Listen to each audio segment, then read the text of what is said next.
سورہ صف شروع کرتی ہوں اللہ تعالیٰ کے پاک نام سے جو بڑا مہربان اور نہایت رحم کرنے والا ہے۔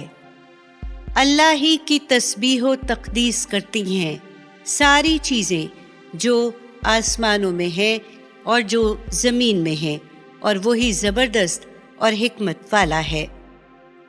اے لوگو جو ایمان لائے ہو، ایسی بات کیوں کہتے ہو جو کرتے نہیں ہو؟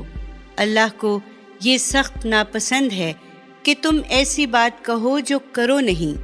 اللہ تو ان لوگوں کو محبوب رکھتا ہے جو اس کی راہ میں صف بستہ ہو کر اس طرح لڑتے ہیں گویا وہ ایک سیسا پلائی ہوئی دیوار ہو۔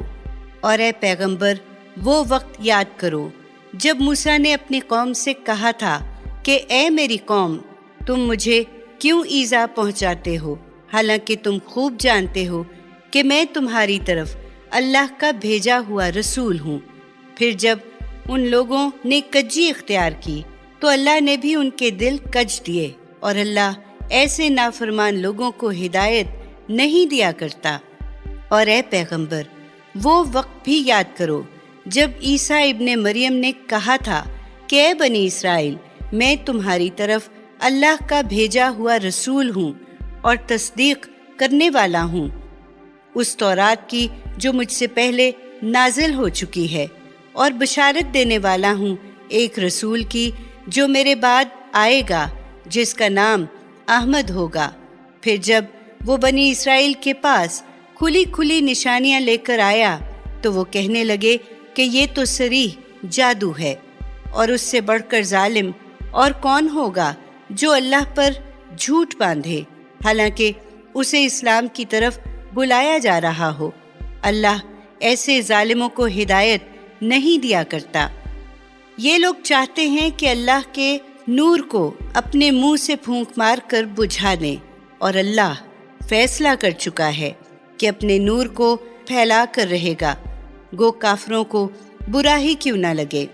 وہ اللہ ہی تو ہے جس نے اپنے رسول محمد صلی اللہ علیہ وآلہ وسلم کو ہدایت اور دین حق کے ساتھ بھیجا تاکہ اس دین کو تمام دینوں پر غالب کر دے، گو مشرکین کو برا ہی کیوں نہ لگے۔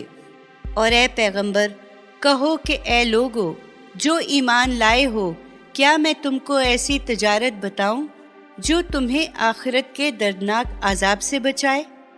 وہ یہ ہے کہ ایمان لاؤ اللہ اور اس کے رسول پر، اور جہاد کرو اللہ کی راہ میں اور اپنے مالوں سے اور اپنی جانوں سے، یہی بہتر ہے تمہارے حق میں اگر تم سمجھو۔ ایسا کرو گے تو اللہ تمہارے گناہ معاف کر دے گا اور تم کو ایسے باغوں میں داخل کرے گا جن کے نیچے نہریں بہہ رہی ہوں گی، اور ہمیشگی کے باغوں میں بہترین گھر عطا فرمائے گا۔ یہی بڑی کامیابی ہے۔ اور ان نعمتوں کے علاوہ ایک اور نعمت بھی ہے جس کو تم دل سے پسند کرتے ہو، یعنی اللہ کی طرف سے مدد اور جلد فتح یابی۔ اے پیغمبر، ایمان والوں کو اس کی خوشخبری سنا دو۔ اے لوگو جو ایمان لائے ہو، اللہ کے مددگار بنو، جیسا کہ عیسیٰ ابن مریم نے اپنے حواریوں سے کہا تھا کہ کون ہے اللہ کی طرف بلانے میں میرا مددگار؟ اس پر حواریوں نے جواب دیا تھا کہ ہم ہیں اللہ کے رسول کے مددگار۔ تو اس وقت بنی اسرائیل کا ایک گروہ ایمان لایا اور ایک دوسرے گروہ نے انکار کیا۔ پھر جو لوگ ایمان لائے تھے ہم نے ان کی دشمنوں کے مقابلے میں مدد کی، بس وہی غالب ہو کر رہے۔